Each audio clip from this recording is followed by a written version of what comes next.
បាទសួស្តីទាំងអស់គ្នានៅក្នុងវីដេអូនេះយើងមកសិក្សាអំពី homophones បាទ homophones មានន័យថាពាក្យនេះយើងអានដូចគ្នាក៏ប៉ុន្តែការសរសេរខុសគ្នាណាអូខេទាំងអស់គ្នាមកមើលពាក្យមួយទាំងអស់គ្នាមកពាក្យទី1នេះយើងអានថា way បាទ w v a y នេះស្រៈ a ណា v a way way យើងសំដៅលើផ្លូវទាំងអស់គ្នាមកមើលពាក្យខាងនេះបាទយើងអានថា way ដែរណា w v e i g a នេះស្រៈ a ណា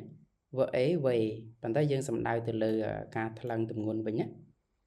អូខេទាំងអស់គ្នាមកមើលពាក្យខាងក្រោមមកពាក្យនេះយើងអានថា stair បាទ stair និង third នេះ stair a i o នេះស្រៈ air ណា stair បាទចណ្ដើរអូខេទាំងអស់គ្នាមើលពាក្យខាងនេះមួយទៀតមកពាក្យនេះយើងអានថា stair ដែរណា stair និង third stair